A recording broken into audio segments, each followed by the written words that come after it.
கர்த்தர் நல்லவர், கர்த்தர் நல்லவர், கர்த்தர் நல்லவர்.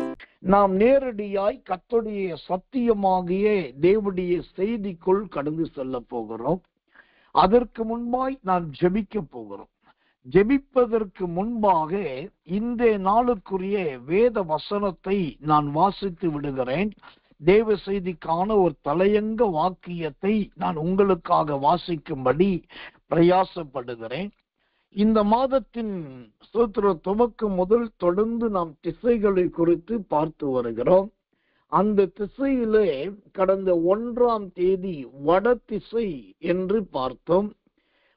3ஆம் தேதி 8ஆம் தேதி 2 திசைகளை குறித்து பார்த்தோம்.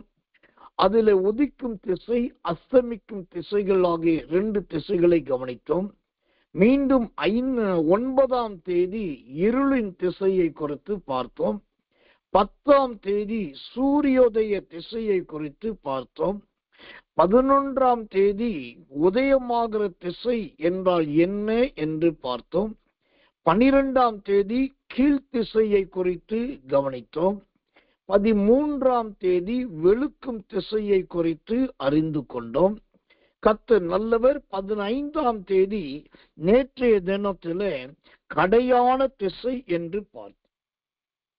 இத்தனை திசைகளை குறித்து விதவிதமான வித்தியாசமான பெயர்களை உடைய அர்த்தமுள்ள ஆழமான அறிந்திராத பல திசைகளை குறித்து ஆவியானவர் நமக்கு கற்றுக் கொடுத்து வருகிறார். அந்த வரிசையில் இன்றைக்குரிய ஒரு திசையை குறித்து வாசிக்கிறேன், கவனிங்கள்.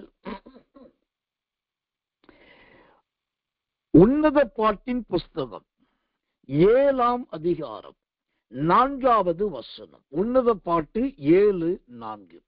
உன் கழுத்து யானை தந்தத்தினால் செய்த கோபுரத்தை போலவும், உன் கண்கள் எஸ்போனிலே பத்ரபீம் வாசல் அண்டையில் இருக்கும் குளங்களைப் போலவும், உன் மூக்கு தமஸ்குவின் திசையை நோக்கும் லீபனோனின் கோபுரத்தை போலவும் இருக்கிறது. உன் மூக்கு தமஸ்குவின் திசையை நோக்கும் லீபனோனின் கோபுரத்தை போலவும் இருக்கிறது. ஆம், இங்கு ஒரு திசையை குறித்து வாசிக்கிறோம். அந்த உன்னத பாட்டின் புஸ்தகம் 7ஆம் அதிகாரம் 4ஆம் வசனத்தை வாசிக்கும் போது தமஸ்குவின் திசையை குறித்து வாசிக்கிறோம்.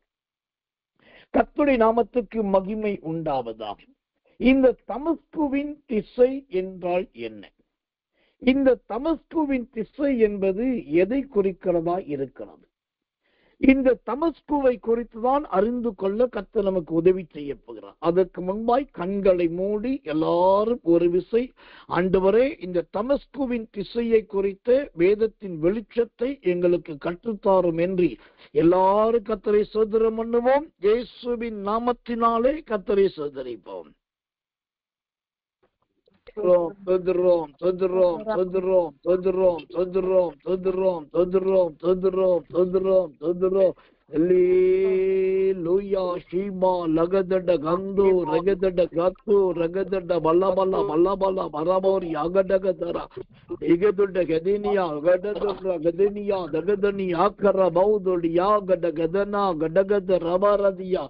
வேதத்தின் வெளிச்சத்தை கற்றி தருகிறவரே உமக்கு ஸ்தோத்திரம். வேதத்தின் ஆண்டவரே மறை பொருட்களை வெளிப்படுத்துகிறவரே உமக்கு ஸ்தோத்திரம். இந்த தமஸ்குவின் திசையை குறித்த கர்த்தருடைய வெளிப்பாடுகள் எங்களுக்கு உண்டாவதாக. ஓ கர்த்தர் நல்லவே, கர்த்தர் நல்லவே. நேற்றைய தினத்திலே கடையான திசை என்று கர்த்தர் கற்றுக் கொடுத்து இன்றைக்கு தமஸ்குவின் திசையை குறித்து கர்த்தருடைய ஆவியானவர் கற்றுக் கொடுப்பீராக. எங்கள் செவிகளை திறந்து வைக்கிறோம், எங்கள் இருதயத்தை கவனிக்க வைக்கிறோம், எங்கள் கண்களை உம்மை நோக்க வைக்கிறோம், எங்கள் சிந்தனைகள் உம்முடைய சமூகத்தில் இறக்கி வைக்கிறோம். நீரே எங்களை ஆளுகை செய்யும் ஆண்டவரே. ஸ்தோத்திரம், ஸ்தோத்திரம், ஸ்தோத்திரம், ஸ்தோத்திரம் ஐயா, ஸ்தோத்திரம், ஸ்தோத்திரம், ஸ்தோத்திரம். ஆமென், ஆமென். Praise the Lord. கர்த்தர் நல்லவர், கர்த்தர் நல்லவர், கர்த்தர் நல்லவர். ஆண்டவருடைய நாமத்துக்கு மகிமையும் கிருபையும் தயவும் உண்டாவதாக. இந்த தமஸ்குவின் திசை, இந்த தமஸ்குவின் திசையை குறித்து நாம் அறிந்து கொள்ள வேண்டுமானால் இந்த தமஸ்கு என்கிற பெயரை குறித்தும் அந்த தமஸ்கு என்கிற பட்டணத்தை குறித்தும் சில குறிப்புகளை அறிந்து கொள்வது நல்லது. தமஸ்கு என்றால் என்ன என்கிற அர்த்தத்தை முதலாவது சொல்லிவிடுகிறேன். தமஸ்கு என்று சொன்னால் சணல் துணி என்று அர்த்தமாம். தமஸ்கு என்று சொன்னால் சணல் துணி என்று அர்த்தமாம். இரண்டாவதாக இந்த தமஸ்குவை குறித்து ஆதியாகமத்தின் புஸ்தகம் 14ஆம் அதிகாரம் 15வது வசனத்திலே, ஆதியாகமம் 14:15 முதல் தமஸ்குவை குறித்து பார்க்கலாம். அதன் பின்பு கலாத்தியர் புஸ்தகம் 1ஆம் அதிகாரம் 17வது வசனத்தை வாசிக்கும் போது இந்த கலாத்தியர் 1:17 இந்த தமஸ்கு என்ற வார்த்தை முடிவுறுகிறது. ஆதியாகமம் முதல் கலாத்தியர் புஸ்தகம் வரைக்கும் தமஸ்குவை குறித்து எழுதியிருக்கிறது. அடுத்ததாக மூன்றாவதாக இந்த தமஸ்குவை குறித்து எத்தனை புத்தகங்களில் வேதத்தில் எழுதியிருக்கிறது என்று கேட்டால், வேதத்தில் எழுதியிருக்கிற 66 புத்தகத்திலே 15 புத்தகங்களில் கர்த்தர் நல்லவர் இந்த தமஸ்குவை குறித்து எழுதியிருக்கிறது. 66 புத்தகத்தில் 15 புத்தகங்களில் தமஸ்குவை குறித்து வருகிறது. அப்படியானால் மீதமுள்ள 51 புத்தகத்தில் இந்த தமஸ்குவை குறித்து அவ்வளவுக்கு அதிகமாக இல்லை, இலைமறை காயாக மறைமுகமாக சொல்லப்பட்டிருக்கிறது. அடுத்ததாக இந்த தமஸ்குவை குறித்து சொல்லணும்னா ஆதியாகமம் முதல் இந்த கலாத்தியர் வரைக்கும் தமஸ்குவை குறித்து படித்தால் ஏறத்தாழ 61 முறை இந்த தமஸ்கு என்கிற பெயர் வேதத்திலே வருகிறதை பார்க்கலாம். 61 முறை. அப்படியானால் இந்த வார்த்தையை தேவனாகிய கர்த்தர் எந்த அளவுக்கு மகிமைப்படுத்தி இருக்கிறார் என்பதை கர்த்தர் நல்லவர், கர்த்தர் நல்லவர், கர்த்தர் நல்லவர் நீங்கள் நன்றாய் புரிந்து கொள்ளலாம். கர்த்தரின் நாமத்துக்கு மகிமையும் கிருபையும் தயவும் உண்டாவதாக. அப்படியானால் இந்த கர்த்தர் நல்லவர், கர்த்தர் நல்லவர் 61 முறை சொல்லப்பட்டிருக்கு. இது ரொம்ப கவனிக்க வேண்டியது. அடுத்ததாக இந்த தமஸ்குவை குறித்து வேதத்துல ஊர், தமஸ்கு என்னும் ஊர் என்றும் சொல்லப்பட்டிருக்கிறது. தமஸ்கு என்று பட்டணம் என்றும் சொல்லப்பட்டிருக்கிறது. தமஸ்கு என்ற தேசம், தேசத்தின் வழியாய் தேசம் என்றும் சொல்லப்பட்டிருக்கு. ஆனால் இந்த தமஸ்கு என்பது ஊரா, பட்டணமா அல்லது தேசமா என்று கேட்டால் இது ஒரு தேவனுடைய ஆசீர்வதிக்கப்பட்ட தேசத்தை தான் குறிக்கிறது. தேவனுடைய நாமத்துக்கு மகிமை கிருபை தயை உண்டாவதாக. இந்த தமஸ்குவிலே ஏன் இதை தேசம் அல்லது பட்டணம் என்று சொல்லுகிறேன் என்று சொன்னால், இது தேசத்துக்கு ஒப்பாய் சொல்லுவதற்கு முக்கிய காரணம், இந்த தமஸ்குவிலே நாம் யாருமே எதிர்பார்க்காத, கிரகிக்க கூடாததான பல செழிப்பு இங்கு இருந்திருக்கிறது. நிறைய நல்ல செல்வ செழிப்புகள், விலை உயர்ந்த பொருட்கள் இந்த தமஸ்குவில தான் காணப்பட்டிருந்திருக்கிறது. அதை குறித்த ஒரு வசனத்தை வாசிக்கும்படி விரும்புகிறேன்.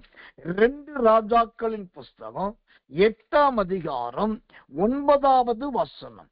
2 ராஜாக்கள் 8:9 வாசிக்கிறேன், கவனிங்கள். ஆசகேல் தமஸ்குவின் சகல உச்சிதங்களிலும் 40 ஒட்டகங்களின் சுமையான காணிக்கையை எடுத்துக்கொண்டு அவனுக்கு எதிர்கொண்டு போய், இங்கு தமஸ்குவின் சகல விதமான உச்சிதம், தமஸ்குவின் திசை என்று சொன்னால் அந்த திசை முழுவதுமே நிறைய உச்சிதங்கள் நிறைந்தது. அதுல ஒரு மனுஷன் எடுக்கிற காணிக்கை மட்டும் பாருங்க, 40 ஒட்டகத்தை ஏற்றக்கூடிய அளவுக்கு உச்சிதங்கள் அங்கு இருந்திருக்கு. அப்போ இந்த தமஸ்கு எவ்வளவு செல்வ செழிப்பாய் இருந்திருக்கிறது. அதனால தான் வேதத்திலே திசைகளை குறித்து சொல்லும் போது அதிலே ஒரு திசை தமஸ்குவின் திசை என்று ஆவியானவர் எழுதி வைத்தார். இதுல இன்றைக்கு தேவ செய்திக்கு நாம் கவனிக்க வேண்டியது என்னன்னாக்கா, இந்த தேவ செய்தியின் தலையங்க வாக்கியம் எது? உன்னத பாட்டின் புஸ்தகம் 7ஆம் அதிகாரம் 4வது வசனம். இனிமேல் தான் செய்திக்கு வரப்போகிறேன். இப்போ இந்த சொத்திரம் உன்னத பாட்டு 7:4 இந்த தமஸ்குவை எதற்கு ஒப்பிட்டு சொல்லப்படுகிறது என்று சொன்னால், உன் மூக்கு தமஸ்குவின் திசையை நோக்கும் லீபனோனின் கோபுரத்தை போல இருக்கிறது. இந்த தமஸ்குவை எதற்கு ஒப்பிட்டு சொல்லப்படுகிறது? முதலாவது மூக்குக்கு ஒப்பாக வேதம் சொல்லுது. ஏன் இந்த தமஸ்குவை கொண்டு போய் மூக்குக்கு ஒப்பாய் வேதம் சொல்லுகிறது என்று சொன்னால், ஓ கர்த்தர் நல்லவர், கர்த்தர் நல்லவர். அது ஒரு கோபுரத்துக்கு ஒப்பானது. அந்த வசனம் சொல்லுது, தமஸ்குவின் திசையை நோக்கும் லீபனோனின் கோபுரத்தை போல. இப்போ தமஸ்குவின் திசையில திரும்பி பார்த்தா அங்கு லீபனோன் தெரிகிறது, நல்ல கோபுரங்கள் எல்லாம் தெரிகிறது. கோபுரம் என்பது உயர்வை குறிக்கிறது, லீபனோன் என்பது செழிப்பை காண்பிக்கிறது. முதலாவது சொன்னேன், தமஸ்கு என்று சொன்னால் அது சணல் துணி என்று அர்த்தம்.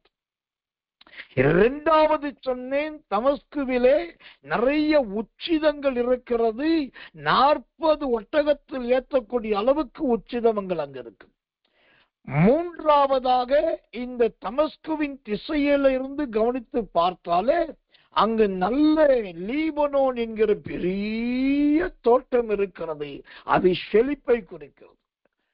அந்த தமஸ்குவின் திசையிலே கோபுரம் இருக்கிறது, அது உயர்ந்திருக்கிறபடினால் வாழ்க்கையின் உயர்வை குறிக்கிறது.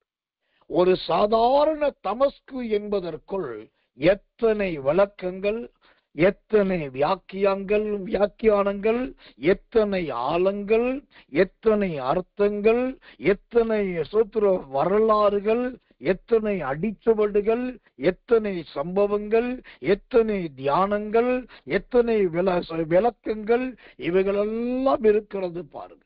ஆனால் இங்கு வெட்கப்பட வேண்டிய ஒரு செய்தி இருக்கு.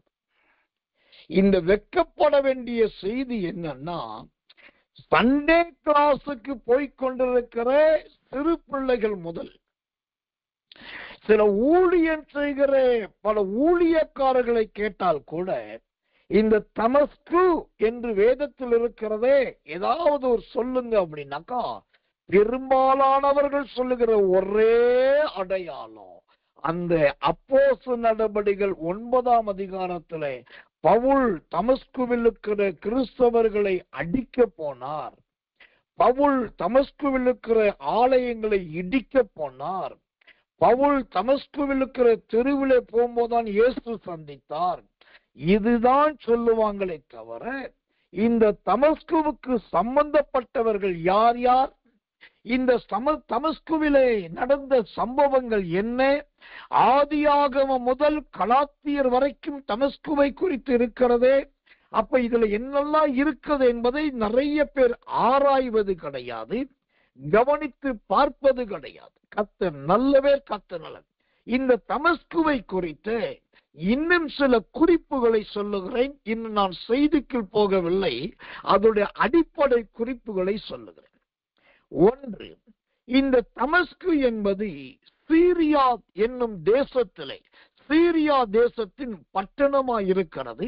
இந்த சீரியா தேசத்தின் தலைநகரமே இந்த தமஸ்கு தான். இரண்டாவதாக, இந்த தமஸ்கு எருசலேமில் இருந்து கிட்டத்தட்ட 130 மைல், அதாவது 205 கிலோமீட்டர் தூரத்திலே இந்த தமஸ்கு இருக்குது. திரும்பவும் சொல்றேன், இந்த தமஸ்கு என்பது எருசலேமிலிருந்து வடகிழக்கே 130 மைல், அதாவது 250 கிலோமீட்டர் தூரத்திலே இந்த தமஸ்கு இருக்கிறது. இந்த தமஸ்குவில தான் ஆபிரகாமுடைய வேலைக்காரனாகி எலியேசர் இந்த தமஸ்கு பட்டணத்தை சார்ந்தவர். கர்த்தர் நல்லவர். கர்த்தர் நல்லவர். முதலாவதாக இது சீரியா தேசத்தில் இருக்கிறது. இரண்டாவது, தமஸ்கு என்பது சீரியா தேசத்தின் தலைநகரம். மூன்றாவதாக, எருசலேமிலிருந்து 130 மைல் தூரத்தில் இருக்கிறது. நான்காவதாக, இந்த எலியேசர் என்கிற ஆபிரகாமுடைய பிரதான வேலைக்காரன் இந்த தமஸ்குவை சார்ந்தவர். ஐந்தாவதாக, இந்த தமஸ்குவில தான் ஆப்னா பார்பர் என்று சொல்லக்கூடிய நாகமான் சொன்னாரே, அந்த 2 நதிகளும் இந்த தமஸ்குவில தான் ஓடிக்கொண்டிருக்கிறது. ஆறாவதாக, எலிசா தீர்க்கதரிசியின் ஊழியமோ இந்த தமஸ்குவில தான் நடந்தது. கர்த்தர் நல்லவர், கர்த்தர் நல்லவர். ஏழாவதாக, இந்த தமஸ்குவுக்குள் போகிற வழியில தான் சவுல் என்றப்பட்ட மனுஷன் பவுல் என்கிற தேவனுடைய ஊழியக்காரனாய் மாறினது. கர்த்தர் நல்லவர், கர்த்தர் நல்லவர். எட்டாவதாக, இந்த தமஸ்குவிலே தான் அப்போஸ்தலனாகிய பவுல் முதல் பிரசங்கத்தை பண்ணினது இந்த தமஸ்குவில தான். ஒன்பதாவதாக, இந்த தமஸ்கு என்பதற்கு இக்காலத்து பெயர். அதை இப்ப எப்படி சொல்றாங்கன்னாக்கா எஸ்ஸாம் என்று சொல்லுகிறார்கள். எஸ்ஸாம் என்று சொல்லுகிறார்கள். எஸ்ஸாம் என்பது இப்போது இருக்கிற பெயர். ஆனால் இந்த தமஸ்கு என்கிற பெயர் எஸ்ஸாம் என்கிற பெயராய் மாறுவதற்கு முன்பு தமஸ்கர் என்று அழைக்கப்பட்டது. ஏன் இதை தமஸ்கர் என்று சொன்னார்கள் என்று சொன்னால், அந்த தமஸ்கர் மன்னிக்கணும், தமஸ்கு பட்டணத்திலே வாழ்ந்த அந்த ஜனங்களுக்கு பெயர் தமஸ்கர். ஓ சோத்திரம், தமஸ்கர் என்கிற ஒரு விதமான மக்கள் அங்கு வாழ்ந்தார்கள். அதனால பிற்காலத்துல அது தமஸ்கர் என்றே அழைக்கப்பட்டது. இப்படி இந்த தமஸ்குவின் திசை என்பது இது சாதாரண திசை இல்லை. இந்த தமஸ்குவின் திசைக்கு இவ்வளவு நீண்ட வரலாறு இருக்கிறது, இவ்வளவு நீண்ட சரித்திரம் இருக்கிறது, இவ்வளவு நீண்ட அற்புதமான வேதத்தின் ஆதாரங்கள் இருக்குது. கர்த்தருடைய நாமத்துக்கு மகிமையும் கிருபையும் தயவும் உண்டாவதாக. நான் சொன்னேனே, இந்த தமஸ்குவை குறித்த குறிப்பு முதல் ஆதியாகமம் 14ஆம் அதிகாரம் 15வது வசனத்துலதான் இது வருகிறது என்று சொன்னேன். அந்த 14ஆம் அதிகாரம் 15ஆம் வசனம் என்பது எந்த காலம் என்று கேட்டால் கிமு, அதாவது கிறிஸ்து பிறப்பதற்கு முன்பு கிட்டத்தட்ட 1913ஆம் ஆண்டுல தான் இங்கு முதல் தமஸ்கு என்கிற சரித்திரம் வருகிறது. அது இந்த காலத்தோடு ஒப்பிடணும்னாக்கா கிட்டத்தட்ட 2083 ஆண்டுக்கு முன்பாக முதலாக இந்த தமஸ்குவை குறித்து சொல்லப்பட்டிருக்குது. அதே சமயத்துல இந்த தமஸ்குவை குறித்து கலாத்தியரில் வாசிக்கிறோமே, அந்த கலாத்தியரிலே தமஸ்குவை குறித்து சொல்லும் போது அது எந்த காலம் என்று நாம் கவனிக்க வேண்டியவர்களா இருக்கிறோம். தேவனுடைய நாமத்துக்கு மகிமையும் கிருபையும் தயவும் உண்டாவதாக. அப்படியானால் எனக்கன்பான தேவ பிள்ளைகளே, இந்த கலாத்தியர் 1ஆம் அதிகாரம் 17வது வசனத்துலதான் அந்த தமஸ்குவை குறித்து கடைசியாய் சொல்லப்படுகிறது.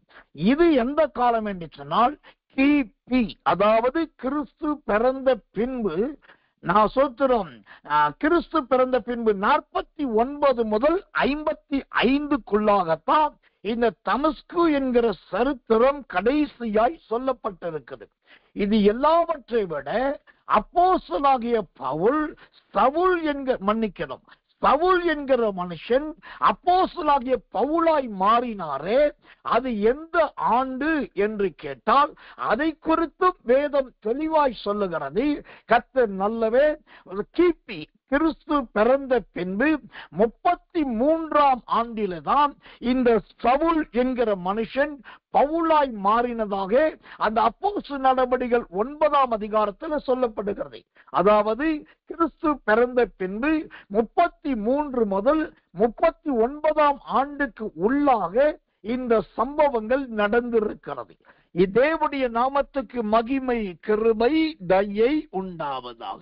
இத்தனை குறிப்புகள், இத்தனை அடையாளங்கள், இத்தனை ஆதாரங்கள் எல்லாம் இந்த தமஸ்குவின் திசையை குறித்து எழுதியிருக்கு. இப்ப தெரிந்து கொள்ளுங்க, திசை என்கிற வார்த்தை 2 எழுத்துள்ள ஒரு சின்ன வார்த்தை தான். 2 எழுத்துள்ள அந்த சின்ன வார்த்தையாகிய திசைக்குள் எத்தனை விதமான ஆயிரக்கணக்கான ஆண்டுகளின் வரலாறை தேவன் வைத்திருக்கிறார். இப்ப இதிலிருந்து நான் தேவ ஜனங்களாகி உங்களுக்கு சொல்ல வேண்டிய ஒரு சத்தியம் என்னவென்றால், வேதத்தை படிக்கும் போது ஆடு அல்லது மாடு புல்லை மேய்வதை போல நாம் மேலோட்டமாய் கடித்து கொண்டு போகக்கூடாது.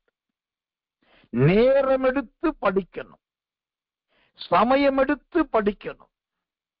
அப்படி படிக்கும் போது அது யாரை குறித்து எழுதி இருக்கிறது தெரிந்து படிக்கணும். இங்க என்ன சம்பவம் இருக்குது என்பதை புரிந்து படிக்கணும். இப்படியெல்லாம் படித்தீர்கள் என்று சொன்னால் நீங்களும் வேத பாரகர்களாய் மாற முடியும், நீங்களும் வேத பண்டிதர்களாய் மாற முடியும், நீங்களும் வேத அறிஞர்களாய் மாற முடியும். இதுதான் இங்கு கவனிக்க வேண்டியது முக்கியமானது. தேவனுடைய நாமத்துக்கு மகிமை, கிருபை, தயை உண்டாகும். இந்த தமஸ்குவை குறித்து நான் சொல்ல வேண்டிய செய்தி 3 விதத்தில் இருக்கும். முதல் விதம், அந்த உன்னத பாட்டு 7:4 மூக்கை குறித்து இருக்குது, கண்களை குறித்து இருக்குது, கழுத்தை குறித்து இருக்கு. அப்ப தமஸ்கு என்றால் மூக்கு என்றும், தமஸ்கு என்றால் கண்கள் என்றும், தமஸ்கு என்றால் கழுத்து என்றும் நான் பேசலாம். 2வதாக தமஸ்குவை குறித்து சொல்லும் போது அங்கு லீபனோனை குறித்து இருக்கிறது, கோபுரத்தை குறித்து இருக்கிறது, அது சோத்திர நோக்கி பார்ப்பதை குறித்து. அப்ப தமஸ்கு என்றால் லீபனோன் என்று பேசலாம், தமஸ்கு என்றால் கோபுரம் என்று பேசலாம், தமஸ்கு என்றால் நோக்குவது என்று பேசலாம்.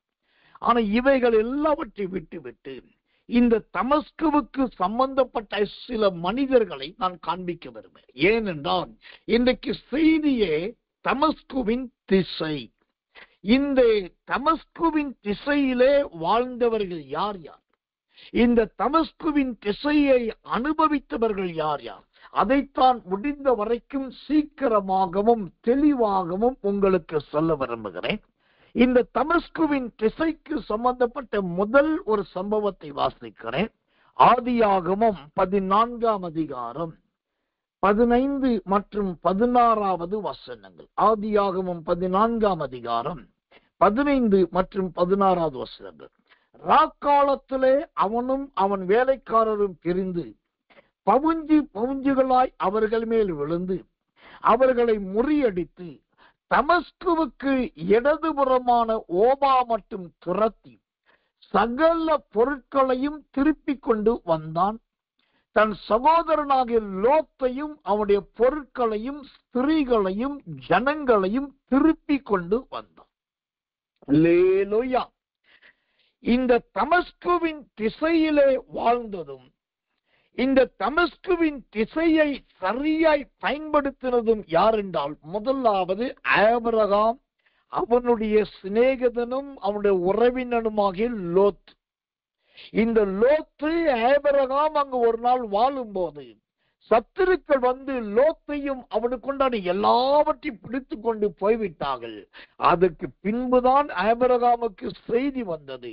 உடனே ஆபிரகாம் என்ன பண்ணினார், தனக்கு கீழே கைப்படிந்தவர்களாகிய 318 பேர், அந்த 318 பேரை கூட்டுக்கிட்டு நேர அந்த கொள்ளை அடித்தவர்களை தொடர்ந்து ஓடி போய் அவர்களை விரட்டு என்று விரட்டி, அவர்களை துரத்து என்று துரத்தி, அவர்களிடத்தில் இருந்ததானே இந்த 16ஆம் வசனம் சொல்லுகிறபடி தன் சகோதரனாகிய லோத்தையும் அவனுடைய பொருட்களையும் அவனுடைய ஸ்திரீகளையும் அவனுடைய ஜனங்களையும் 4ஐயும் ஆபிரகாம் திருப்பி கொண்டு வந்தான். திரும்ப சொல்றேன், இந்த ஆபிரகாம் தமஸ்குவிலே திருப்பி கொண்டது எதுனாக்கா, 1 லோத்து, 2வது அவனுடைய பொருட்கள், 3வது ஸ்திரீகள், 4வது ஜனங்களை திருப்பி கொண்டான். அப்போ அந்த தமஸ்கு என்பது முதலாவது எதை குறிக்கிறது? உங்களை கொள்ளையாடி கொண்டு போன, உங்களை திருடி கொண்டு போன, உங்களை வாங்கி கொண்டு எடுத்துக்கொண்டு ஏமாற்றி ஏமாற்றி ஏமாற்றி சோத்திரம் காலத்தை கடத்துகிற அவைகளை இந்த தமஸ்குவின் திசையாகிய செய்தியை கேட்கிற உங்க வாழ்க்கையிலே அவர் திருப்பி கொடுக்க வல்லவராயிருக்கிறார். இங்க ஒரு வார்த்தையை வாசிக்கிறோம், திருப்பி கொண்டு வந்தார். இந்த திருப்பி கொண்டு வருவது 2 காரியத்தை கொடுக்கிறது. ஒன்று சாமுவேல் 30ஆம் அதிகாரத்திலே தாவீது அவன் இழந்து போன மனைவிகளையும் சிறியதும் பெரியதுமான எல்லாவற்றையும் திருப்பி கொண்டு வந்தான். அது பொருட்கள், அவனுடைய பொருள் அவனுக்கு திரும்ப கிடைத்ததை காண்பிக்கும். 2வது திருப்பி கொண்டு வந்தான் என்பது எதை குறிக்கிறது? லூக்கா சுவிசேஷம் 15ஆம் அதிகாரம் கடைசி வசனத்திலே அவன் காணப்படாமற் போனான், திரும்பவும் காணப்பட்டான். அவன் மரித்தான், திரும்பவும் உயிர்த்தான். ஐயோ, காணாமே போயிட்டான், அவன் கிடைக்கவே மாட்டான், அவன் செத்து போயிட்டான், இனி பிழைக்க மாட்டான் என்றுதான் இளைய குமாரனை குறித்து நினைத்தார்கள். ஆனால் அவன் திருப்பி கொண்டு வந்தான். அப்படியானால் இது எதை குறிக்கிறது? முதலாவது பொருட்களை திரும்பி கொடுத்து உங்க சரீரத்தை சந்தோஷப்படுத்துகிற தேவன்.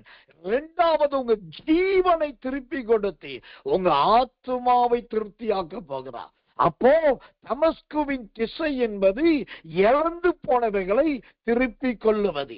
இங்க ஒரு தீர்க்க தரிசனத்தை சொல்ல விரும்புகிறேன். 1 பொருட்கள், 2வது லோத்து, 3வதாக ஸ்திரீகள், 4வது ஜனங்கள். இதுதான் ஆதியாகமம் 14:16 சொல்லுவது.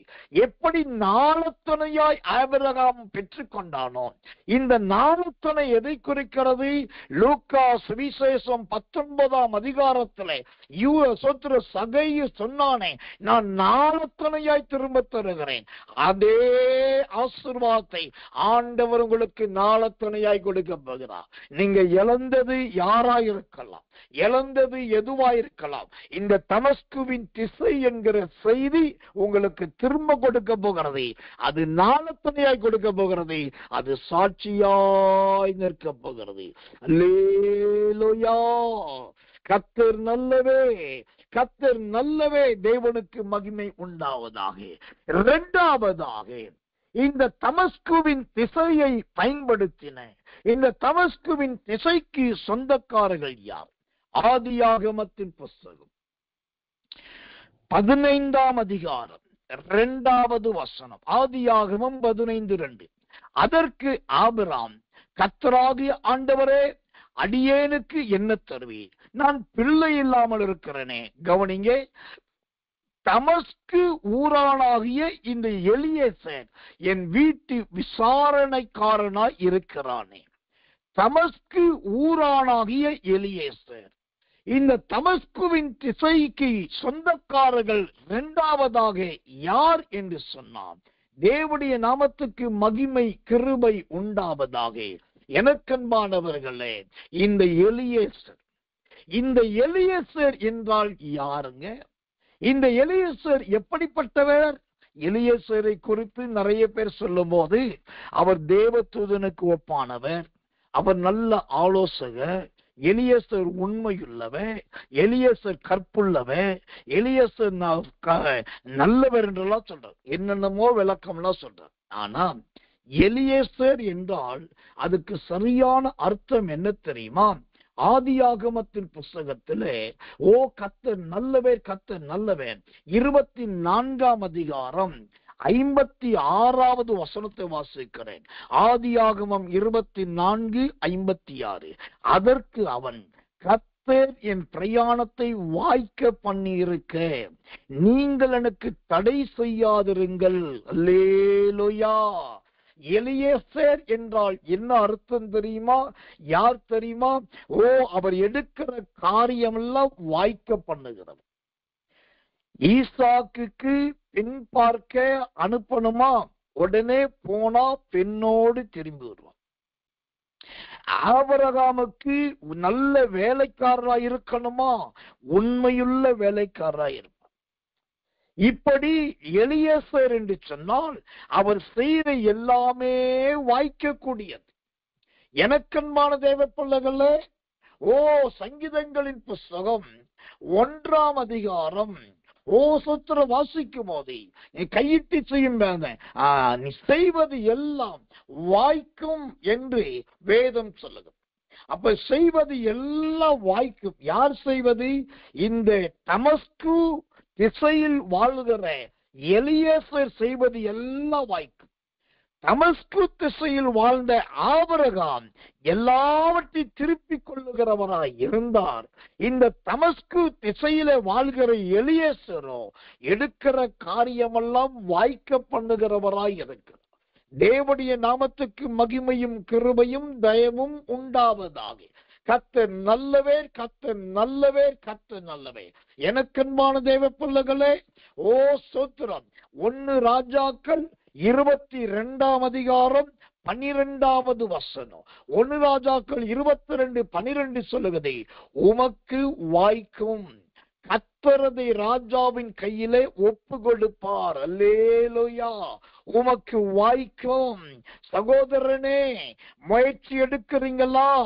ஜெபம் பண்ணிட்டு தமஸ்குவின் திசையை நோக்கி கர்த்தரை துதித்து விட்டு முயற்சி எடுங்க. கர்த்தராகிய தேவன் இந்த 1 ராஜாக்கள் 22:12 படி உங்களுக்கு அதை வாய்க்க பண்ணுவா. எலியேசர் செய்தது எல்லாம் வாய்த்ததை போல உங்களுக்கான காரியத்தை ஆண்டவர் வாய்க்க பண்ண வல்லவராயிருக்கிறார். அல்லேலூயா. தமஸ்குவின் திசை என்பது 2வதாக எலியேசர் போன்ற தேவ மனிதர்களுக்கு வாய்க்கக்கூடியது. அவர் எடுக்கிற முயற்சிகளை கைகூடி வரப்பண்ணக்கூடியது. பிரயாணத்தை சக்சஸ் ஆய் முடிக்கக்கூடியது. இந்த தேவ வார்த்தை இந்த ராத்திரி நேரத்தில் உங்களை நோக்கி வருகிறது. இந்த சத்திய வசனத்தை கேட்கும் போதே, ஆமாண்டவரே, ஏன் காரியத்தை முழுமையாய் நீ வாய்க்க பண்ணுவீர் என்று கைகளை உயர்த்தி இப்பொழுதே ஸ்தோத்தரிப்பீர் என்று சொன்னால், இந்த தமஸ்குவின் திசையாகிய எலியேசரின் தேவன் உங்களின் தேவனாய் மாறுமா? 1 ராஜாக்கள் 22:12 படி உங்களுக்கு அதை வாய்க்கும். இப்பொழுதே துதியுங்கள், ஸ்தோத்திரம் பண்ணுங்க. கர்த்தர் உங்களுக்கு காரியங்களை வாய்க்க பண்ண வல்லவராயிருக்கிறார். கர்த்தர் நல்லவே, கர்த்தர் நல்லவே, கர்த்தர் நல்லவே. இந்த தமஸ்குவின் திசை என்பது 3வதாக தேவனுக்கு மகிமை உண்டாவதாக. இந்த திசைக்கு சொந்தக்காரர்கள் யார்? 2 சாமுவேலின் புஸ்தகம் 8ஆம் அதிகாரம் 6வது வசனம் என்று விசுவாசிக்கிறேன். 2 சாமுவேல் 8ஆம் அதிகாரம் 6வது வசனத்தை வாசிக்கிறேன். ஜெபத்தோடு கவனியுங்கள். கர்த்தர் நல்லவே, கர்த்தர் நல்லவே, கர்த்தர் நல்லவே. தமஸ்குக்கு அடுத்த சீரியாவிலே தானியங்களை வைத்தான். சீரியர் தாவீதை சேவித்து அவனுக்கு கப்பங்கட்டினார்கள். தாவீது போன இடத்தில் எல்லாம் கர்த்தர் அவனை காப்பாற்றினார். அல்லேலூயா. இந்த தமஸ்குவின் திசைக்கு 3வது சொந்தக்காரர் யார் என்றால் தாவீது.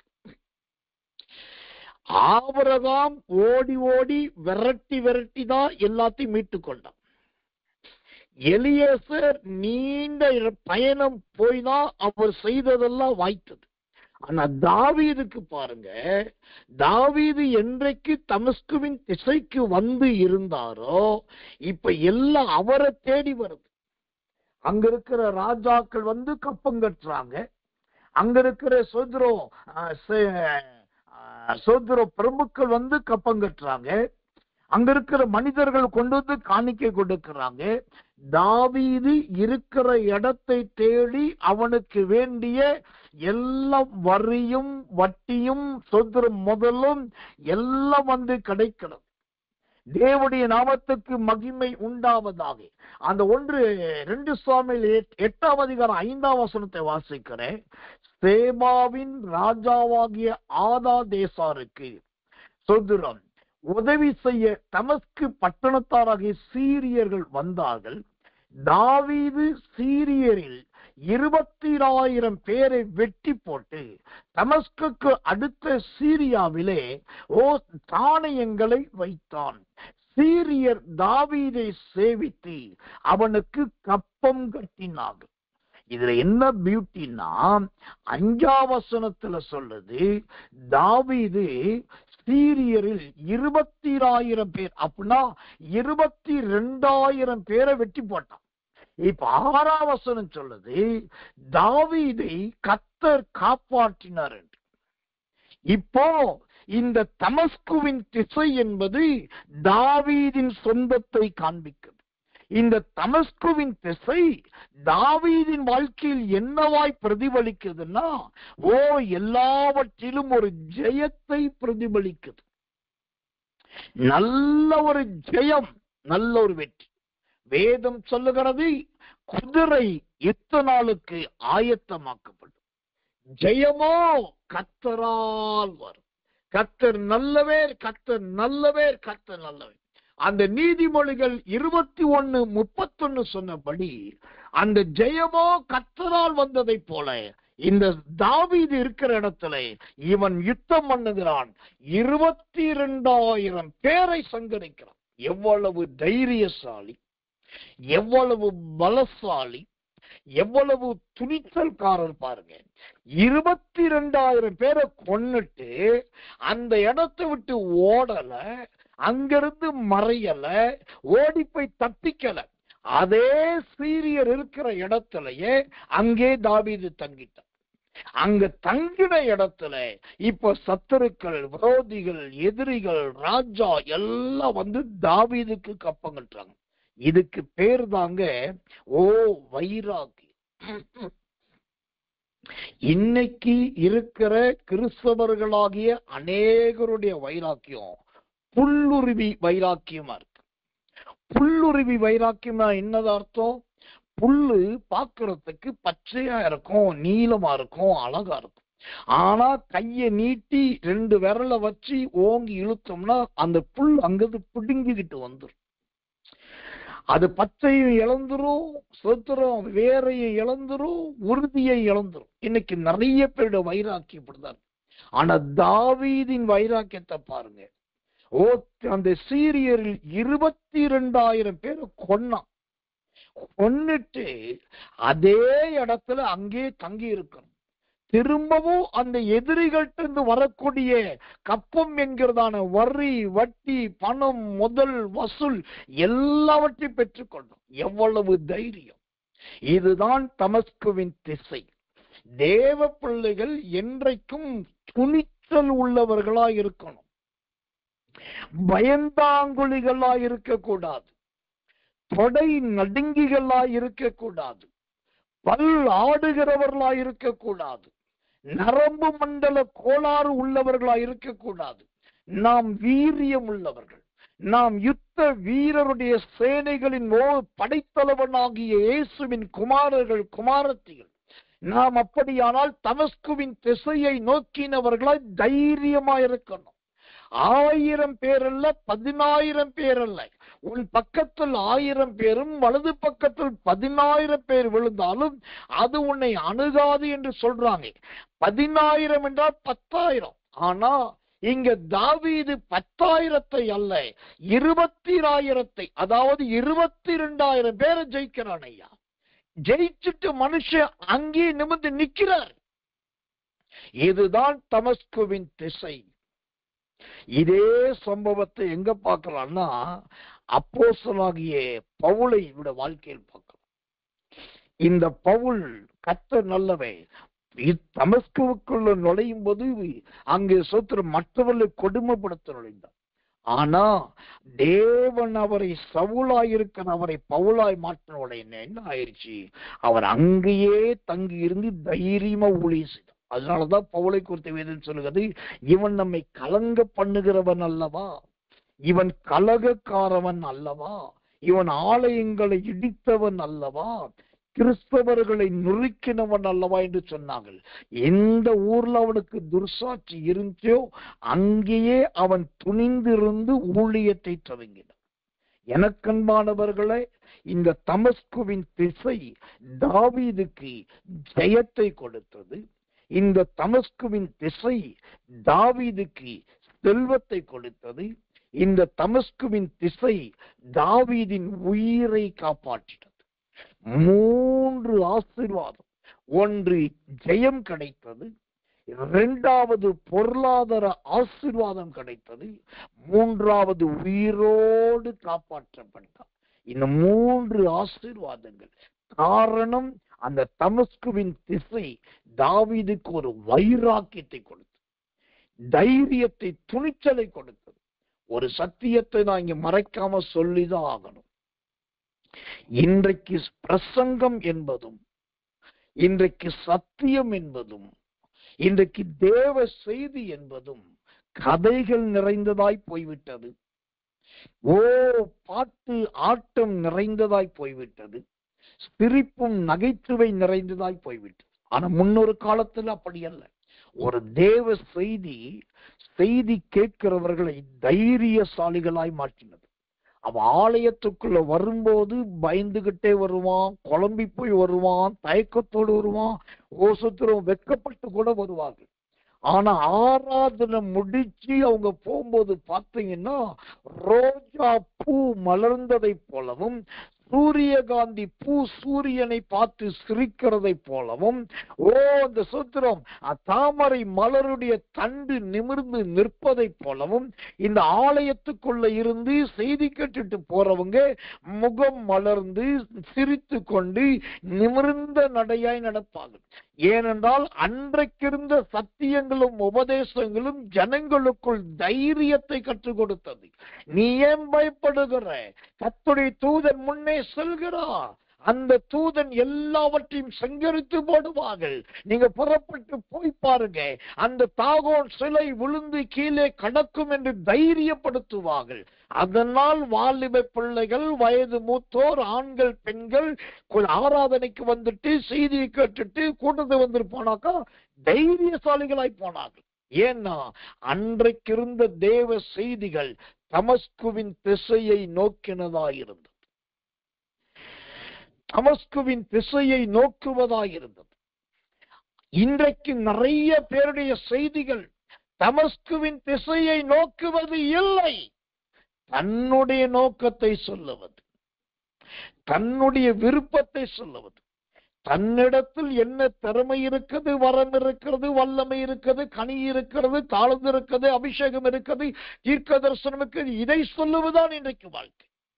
ஆனால் இந்த தமஸ்குவின் திசை தாவீதுக்கு வைராக்கியத்தை கொடுத்தது. கர்த்தர் நல்லவே, கர்த்தர் நல்லவே, கர்த்தர் நல்லவே. அடுத்ததாக இந்த தமஸ்குவின் திசைக்கு சொந்தக்காரர்கள் யார்? 1 ராஜாக்களின் புஸ்தகம் 19ஆம் அதிகாரம் 15வது வசனம். 1 ராஜாக்கள் 19ஆம் அதிகாரம் 15வது வசனத்தை வாசிக்கிறேன். ஜெபத்தோடு கவனியுங்கள். கர்த்தர் நல்லவே. அப்பொழுது கர்த்தர் அவனை பார்த்து, அதாவது எலியாவை பார்த்து, நீ தமஸ்குவின் வழியாய் வனாந்தரத்துக்கு திரும்பி போய் ஆசகேலை சீரியாவின் மேல் ராஜாவாக அபிஷேகம் பண்ணு என்றார். அல்லேலூயா. கர்த்தர் நல்லவே, கர்த்தர் நல்லவே, கர்த்தர் நல்லவே. நீ தமஸ்குவின் வழியாய் வனாந்தரத்துக்கு திரும்பி போய் ஆசகேலை சீரியாவின் மீது ராஜாவாக அபிஷேகம் பண்ணு. இந்த தமஸ்குவின் திசை அடுத்தது எலியாவை ஊழியத்திலே பயன்படுத்தினது. எலியாவுக்கு என்ன ஊழியத்தை கொடுத்தது? அபிஷேகிக்கிற ஊழியத்தை கொடுத்தது இந்த தமஸ்குவின் திசை.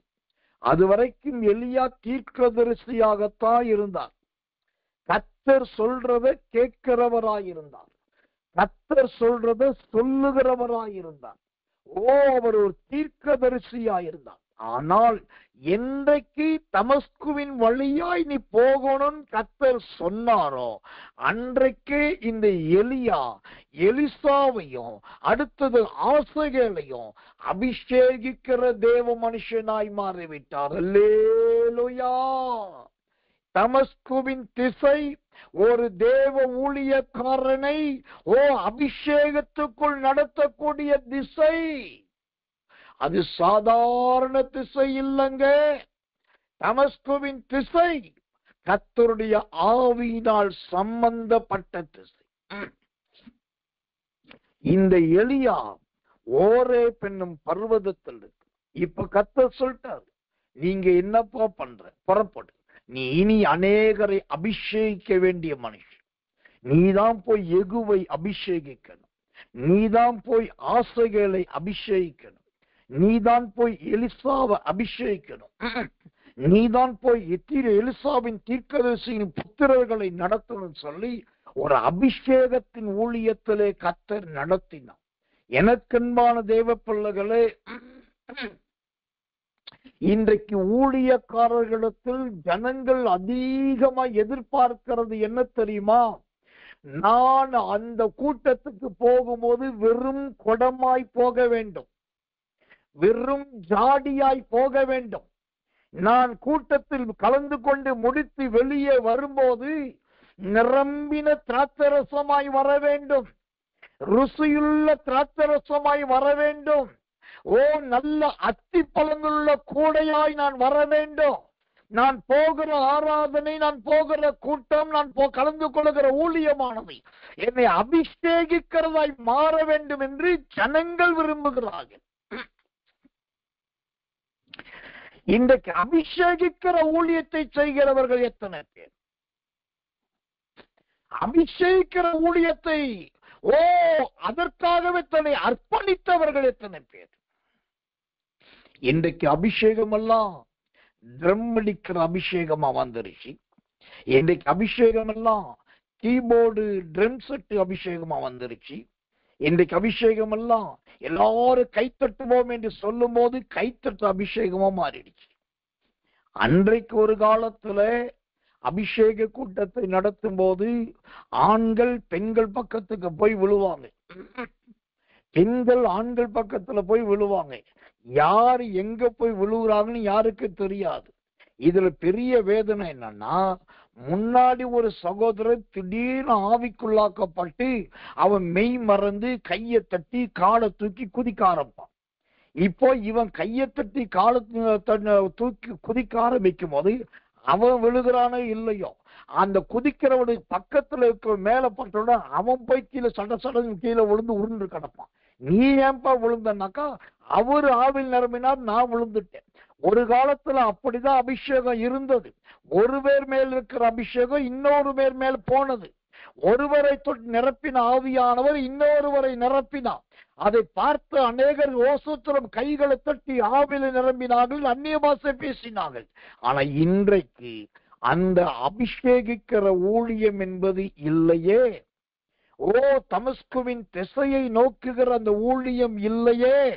ஊழியக்காரர்களுக்கும் ஊழியக்கார சகோதரிகளுக்கும் தேவ பிள்ளைகளுக்கு நான் சொல்றேன், நான் நல்ல தீர்க்க தரிசனம் சொல்லணும் ஆண்டுட்டே கேட்காதீங்க, தெய்வீக சுகம் உண்டாகணும்னு கேட்காதீங்க. அதற்கு பதிலாக ஆண்டவரே என் ஊழியத்திலே நிறைய பேர் அபிஷேகம் பெற வேண்டும் என்று கேளுங்க. நான் பிரசங்கித்தால் ஆவியானவர் இறங்க வேண்டும், நான் ஜெபித்தால் பரிசுத்த ஆவி இறங்க வேண்டும், நான் ஆவியில நடத்தினால் அக்கினி வல்லமை இறங்க வேண்டும். அந்த கிருபையை தாங்கன்னு சொல்லுங்க. எலியாவுக்கு அபிஷேகிக்கிற ஊழியத்தை கொடுத்தி நீ தமஸ்குவின் வழியாய் வனாந்தரத்துக்கு போய் ஆசைகளை அபிஷேகம் பண்ணு. இந்த செய்தியை கேட்கிற உங்கள் எல்லாரையும் அபிஷேக ஊழியத்திலே கர்த்தர் பயன்படுத்துவாராக.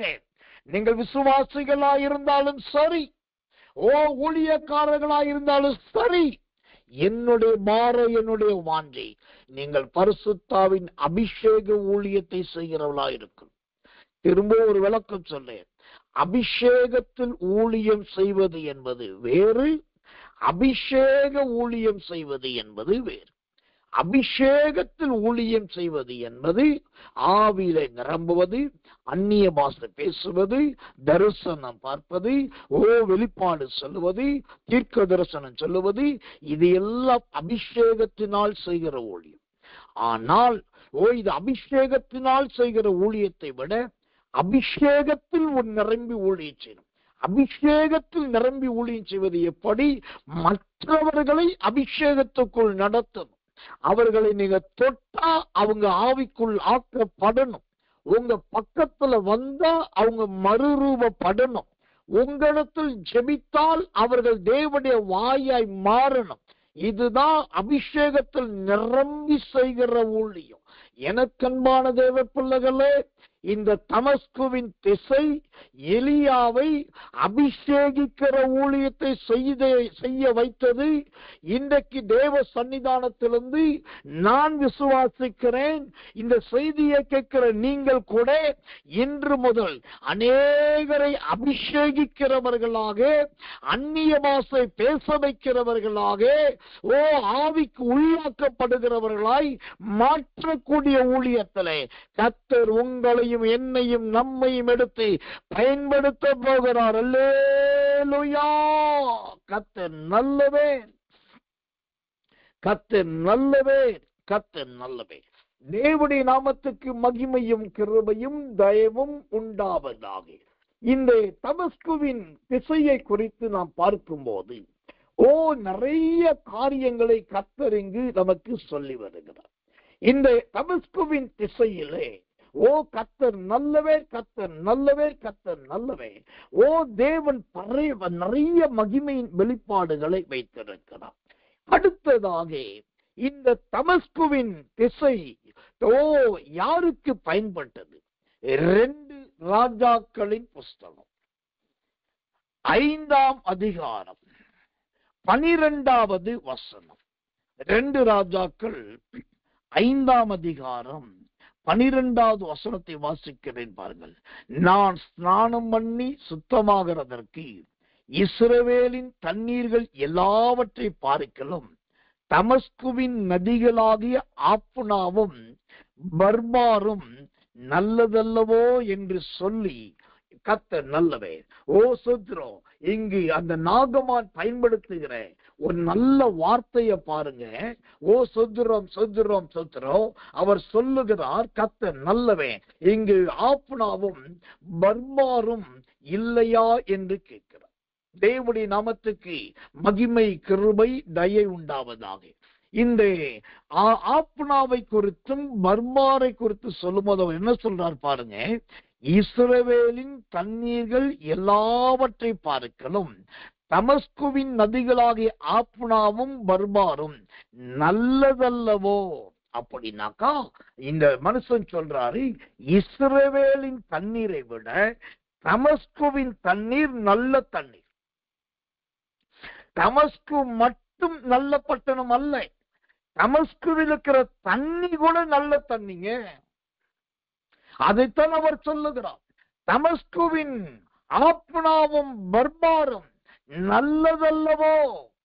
அப்போ இந்த தமஸ்குவின் திசை யாருடைய வாழ்க்கையை மாற்றினது என்று சொன்னால் நாகமானுடைய வாழ்க்கையை மாற்றினது. நாகமானுடைய வாழ்க்கை. இங்க ஒரு சத்தியத்தை நீங்க பார்க்கணும். இஸ்ரவேலில் இருக்கிற யோர்தானில் போய் நாகமான் மூழ்குகிறான். உள்ளே மூழ்க போகும்போது அந்த 12ஆம் வசனம் சொல்லுது, உக்கிரத்தோட திரும்பி போனான். அவன் யோர்தானுக்குள் நுழையும் போது உக்கிரத்தோடு போறான். ஆனால் அந்த யோர்தானில் மூழ்கிட்டு அவன் திரும்பவும் தமஸ்குவுக்கு வரும்போது எப்படி வருகிறான் என்று சொன்னால் நல்ல ஒரு தேவ மனுஷனாய் வருகிறான். நல்லதல்லவோ என்ற அவன் சொன்ன வார்த்தை அவன் வாழ்க்கையிலேயே நிறைவேறுகிறது. வேலைக்கார ஓடி வந்தா இந்த நாகமான் அதிபதி இவனும் ஓடுகிறான். வேலைக்காரன் ஏதாவது கேட்டா உடனே அள்ளி அள்ளி கொடுக்கிறான். இப்படி எல்லாவற்றிலும் அந்த மனுஷன் நல்ல மனுஷனாய் மாற்றிவிட்டான். அப்ப தமஸ்குவின் திசை என்பது எதை குறிக்கிறது? ஒரு மனுஷனுக்கு கொடுக்கிற ஜீவியத்தின் மாற்றத்தை குறிக்கிற ஜீவிய மாற்றம். இங்க நல்லா கவனிக்கணும். இன்னைக்கு மனம் திரும்புதல் எல்லா இடத்திலும் இருக்குங்க, ஞானஸ்நானம் எல்லா இடத்திலும் இருக்குங்க, திருவிருந்து எடுக்கிற பழக்கம் தவறாம இருக்குங்க, ஊழியம் செய்கிற கீழ்ப்படுதல் இருக்கு. ஆனா நான் நேரில் கண்டு வேதனைப்பட்டது என்னன்னா, ஜீவியத்துல மாற்றம் இல்லை. அது என்னையா, ஞானஸ்நானம் இருக்கு, திருவிருந்து இருக்கு, மனம் திரும்புதல் இருக்கு, ரட்சிப்பு இருக்கு, சொத்துர அபிஷேகம் இருக்கு, ஜீவிய மாற்றம் இல்லைன்னா என்ன அர்த்தம்? அவங்க இன்னும் பழைய மனுஷனாகவே வாழுகிறாங்க. கடந்த 3 நாளைக்கு முன்னாடி நடந்த ஒரு சம்பவம். நான் ஊழியம் செய்கிற விருதுநகர் பட்டணத்துல ஒரு நல்ல பெந்தேகோஸ்தே சபைக்கு போயிட்டு இருந்த ஒரு சகோதரன். அவருக்கு ஒரு மகனும் மகளும் உண்டு. மகளுக்கு திருமணம் பண்ணி கொடுத்தாச்சு, குழந்தை இருக்குது. மகன் ஒரு பயங்கரமான பிடிவாதக்காரன், அவன் கீழ்ப்படியாதவன். எனக்கு தெரிந்து ஆரம்ப காலம் முதல் அவன் ஒரு பெரிய முள்ளாகவே காணப்பட்டான். கடைசி 1 மாத காலமாய் அந்த சகோதரன், அந்த பையனுடைய அப்பா என்னை தொடர்பு கொண்டு, நீங்க எதுக்காக ஜெபிக்கணும்னு சொன்னாரு. நானும் நிறைய முறை போன்ல கூட்டி ஜெபம் பண்ணி தேவனுடைய வார்த்தையில சொன்னேன். அப்போ ஒரு முறை சொன்னா, நான் வாழ்றதுக்கு விரும்பல, சுத்திரம் ஒண்ணு நான் சாகணும், இல்லாட்டி என் மகன் சாகணும், அதை விட நான் ஏன் சாகணும், அவன் தானே பிரச்சனை பண்ணான், அவன் செத்தா போதும் என்று சொல்லி அந்த ஒரே மகன் சாவதற்கு அவர் ஒப்பு கொடுத்தார். ஒரு நாள் ராத்திரி என்கிட்ட போன் பண்ணி, நான் இப்போ ஜெபமலையில மலை மேல உட்காந்து ஜெபம் பண்ணிட்டு இருக்கேன். அப்ப போன் பண்ணி அழுகிறாரு, என் பையன் சாகணும், தயவுசெய்து ஜெபம் பண்ணுங்க. அதுக்காக தான் நான் போன் பண்ணேன். நீங்க ஒப்பு கொடுத்து ஜெபிச்சா போதும், என் பையன் சொத்து போயிடுவான். அது ஒண்ணு மட்டும் பண்ணுங்க, நான் உங்களுக்கும் ஊழியத்துக்கு உண்மையா இருப்பேன். ஒரு ஊழியக்காரன் எப்படி பண்ண முடியும்? ஒரு வாலிப பையன் சாகட்டுன்னு பண்ண முடியுமா? முடியாது. வேதத்தின்படி அது சரியா? சரி கிடையாது. அப்ப அந்த ஆத்மா எங்க போகும்? நரகத்துக்கு போகும். அப்போ அவர்கிட்ட சமாதானப்படுத்தி பொறுமையை சொல்லி விட்டுட்டேன். 3 நாளைக்கு முன்னாடி திடீரென்று ஒரு செய்தி எனக்கு வந்தது. போன வெள்ளிக்கிழமை மத்தியானம் 12 மணிக்கு இந்த சகோதரன் என்ன பண்ணிட்டாரு, தன்னுடைய வீட்டில மறிக்க கூடாது என்று தீர்மானித்து வீட்டின் பக்கத்தில் இருக்கிற ஒரு கார் ஷெட்ல போயிட்டு மத்தியானம் 12 மணி 12:30 மணிக்கு தூக்கு போட்டு மறிச்சிட்டார். நல்லா கவனிக்கணும், அவர் ரட்சிக்கப்பட்டு குறைஞ்சது ஒரு 30-35 வருஷம் இருக்கும். அவர் போயிட்டு இருக்கிறது ரொம்ப சத்திய பிரமாணத்தின்படியான நல்ல ஒரு பெந்தேகோஸ்தே சபை. அவருடைய மனைவி எல்லா கூட்டத்திலையும் கலந்துக்குவாங்க, ஒரு கூட்டம் விட மாட்டாங்க. எப்பயுமே ஆலயம், எப்பயுமே சபை, எப்பயுமே கூட்டம், எப்பயுமே ஜபம், அதுலதான் இருக்கும். இவரும் அப்படிதான் இருந்தாரு.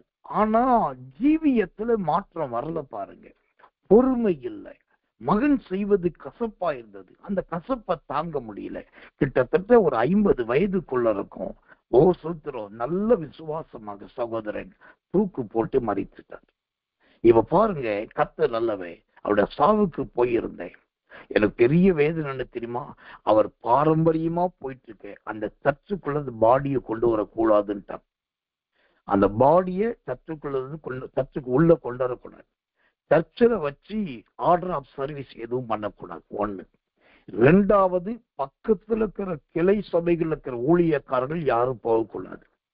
3வது, நம்ம ஸ்தாபனத்தில் இருக்கிற கிளை சபையில் இருக்கிற எந்த விசுவாசியும் அந்த சாவுக்கு போகக்கூடாது. 3வது உத்தரவு.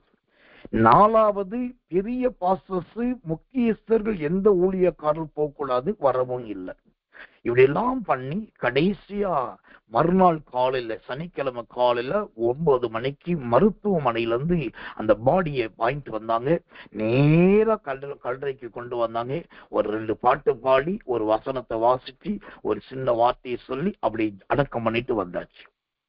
அப்ப நான் யோசித்தேன், அட பாவி மனுஷா, இத்தனை வருஷ காலம் இருந்தேன், இவ்வளவு காலம் ஞானஸ்நானம் எடுத்தேன், இவ்வளவு காலம் திருவிருந்து எடுத்தேன், சபையே ஊழியமே பங்குன்னு கடந்தேன், எல்லாம் பண்ணேன்.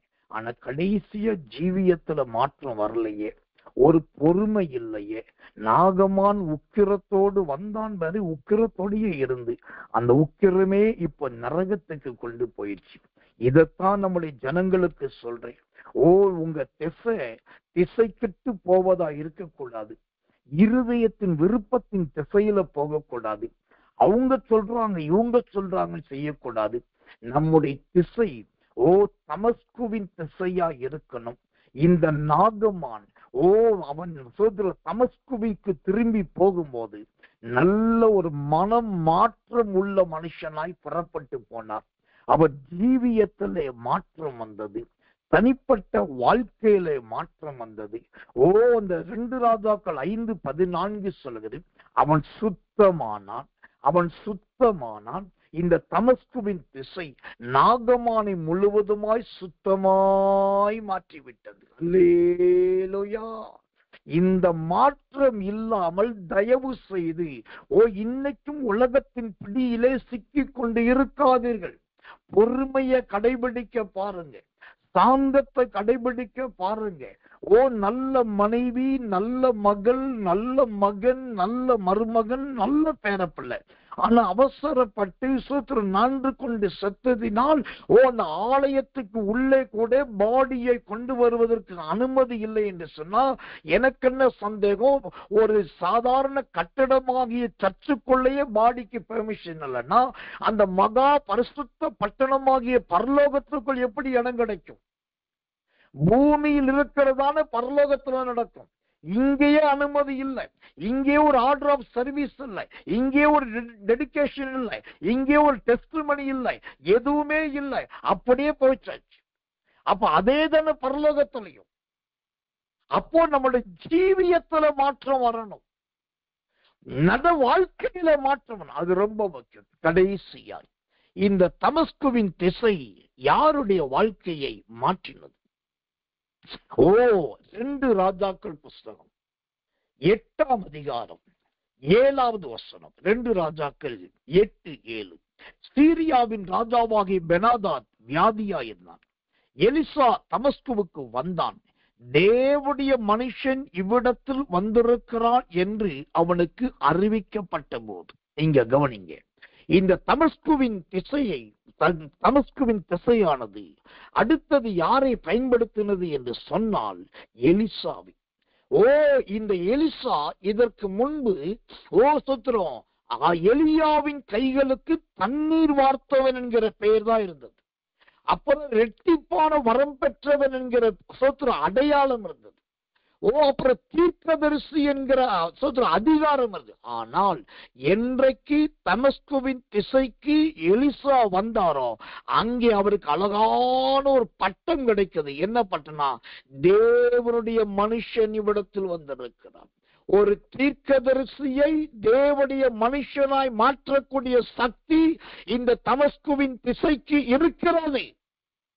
ஒரு இரட்டிப்பான வரம் பெற்ற ஒரு மனுஷனை தேவனுடைய மனுஷனுடைய சொல்லக்கூடிய வல்லமை இந்த தமஸ்குவின் திசைக்கு இருக்கிறது.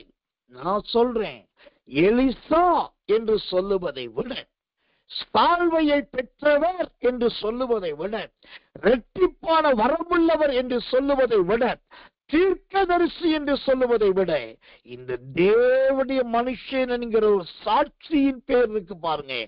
இதுதான் தேவனுக்கும் மனுஷனுக்கும் ஐக்கியத்தை கொடுப்பது.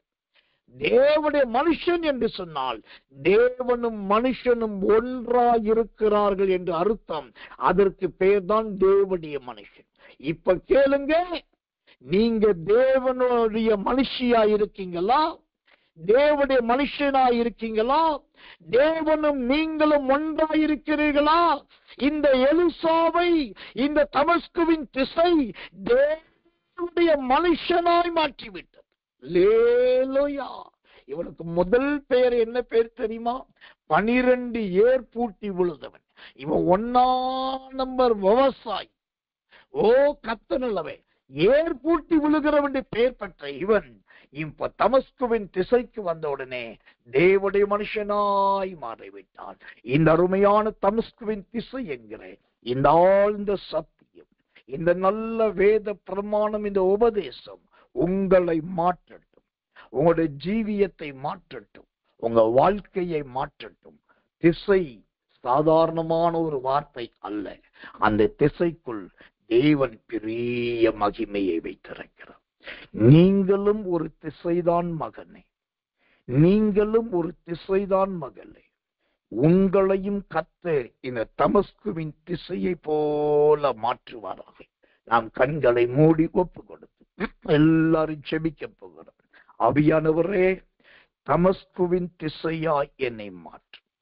உன்னத பாட்டு 7:4 சொல்லுகிறது, உன் மூக்கு தமஸ்குவின் திசையை நோக்குவதை போல இருக்கிறது.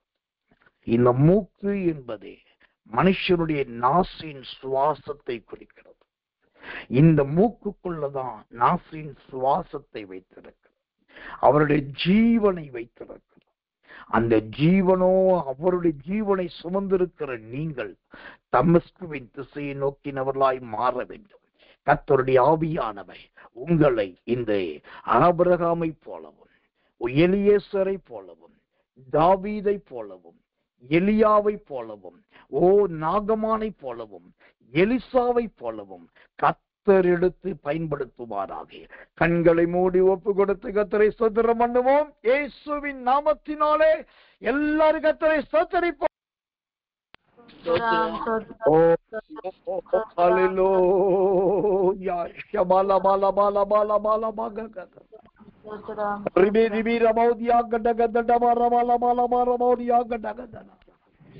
எல்லாரும் சொத்திரம் பண்ணுங்க, சொத்திரம் பண்ணுங்க. ஊழியக்காரர்கள், விசுவாசிகள், கர்த்தருடைய பிள்ளைகள் சொத்திரம் பண்ணுங்க இயேசுவின் நாமத்தினாலே.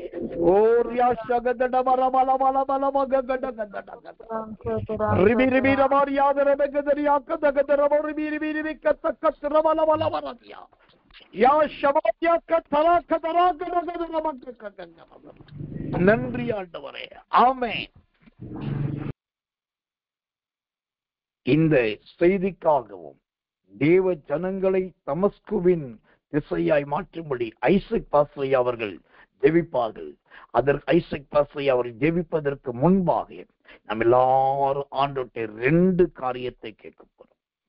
2 காரியம். ஒன்று, இந்த தமஸ்குவின் திசை நாகமானுடைய ஜீவியத்தை மாற்றி, நீங்க ஞானஸ்நானம் எடுத்து, திருவிருந்து எடுத்து, அபிஷேகம் பெற்று, சபைக்கு போய் ஊழியம் செய்து என்ன பண்ணாலும் உங்க ஜீவியம் மாறவில்லை என்று சொன்னா முடிவிலே உங்க சரீரம் நரகத்துக்கு போய்விடும்.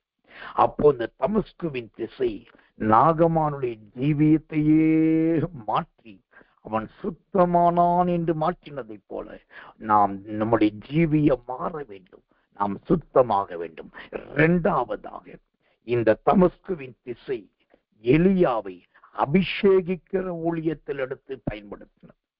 அவன் அபிஷேகிக்கப்பட்டவனாய் அல்ல, அவன் மற்றவர்களை அபிஷேகிக்கிறவனாய் அந்த தெய்வ மனுஷன் காணப்பட்டான். ஆண்டவர்கிட்ட இந்த 2 காரியத்தை குறிப்பிட்டு கேட்க போறீங்க. எனக்கு ஆவியில இதைத்தான் கர்த்தர் உணர்த்துகிறார். முதலாவது, நம்முடைய ஜீவியத்திலே ஒரு மரணமே நேரிட்டாலும் கிறிஸ்து நமக்கு மரணத்தை கட்டளையிடும் வரைக்கும் நாம் எந்த துர்ச்சிந்தைக்கும் இடத்தை கொடுக்கக்கூடாது. 2வது, உலகத்தில் என்ன வல்லமை அபிஷேகங்கள் கிருபைகள் இருந்தாலும் நாம் மற்றவர்களை அபிஷேகத்துக்குள் நடத்துகிறவர்களாய் மாற வேண்டும். அதைத்தான் இந்த உலகத்திலே ஜனங்கள் எதிர்பார்க்கிறாங்க. என்னை யாராவது அபிஷேகிக்க மாட்டாங்களா? எனக்கு அபிஷேகத்துக்காக யாராவது ஜெபிக்க மாட்டாங்களா? பரிசுத்தாவி கட்டவிழ்த்தி என்னை தொட்டு அபிஷேகிக்க மாட்டார்களா? எதிர்பார்க்கிறார்கள். அபிஷேகிக்கிற ஊழியத்தை செய்வதற்கு தேவ மனுஷிகள் தேவை. இந்த 2 காரியத்துக்காக எல்லா கர்த்தரை ஸ்தோத்திரம் பண்ணுவோம். ஸ்தோத்திரம் பண்ணின பின்பு வேலூரிலிருந்து ஐசக் பாஸ்ரை அவர்கள் இந்த தேவ வார்த்தைக்காக பாரத்தோடு ஜெபிப்பார்கள். எல்லாரும் கர்த்தரை ஸ்தோத்திரம் பண்ணுவோம் இயேசுவின் நாமத்தினாலே. சதுரம் ஐயா, எங்கள் ஜீவியத்திலே மாற்றத்தை தருவீராக. தமஸ்குவின் திசை ஆண்டவரே, தமஸ்குவிலிருந்து வந்த நாகமானுக்கு ஒரு பெரிய ஜீவிய மாற்றம் வந்தது. அவன் சரீரம் சிறு பிள்ளையின் மேனியை போல மாறினது. அவன் சுத்தமானானே. அந்த ஜீவிய மாற்றம் எங்களுக்குள் வருவதாக.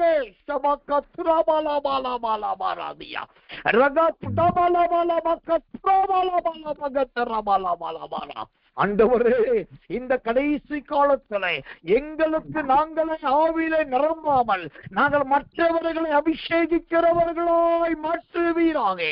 ஏகுவை அபிஷேகிக்க வேண்டுமே, ஆசைகளை அபிஷேகிக்க வேண்டுமே, எலிசாவை அபிஷேகிக்க வேண்டுமே, இன்னும் நிறைய பேர் அபிஷேகிக்க வேண்டுமே. ஆவியானவரே, இந்த கிருபையை தாருமே சுவி நாமத்தினாலே.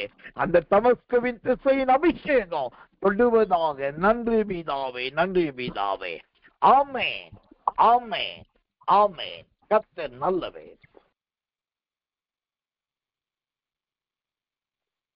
Praise the Lord, Pastor.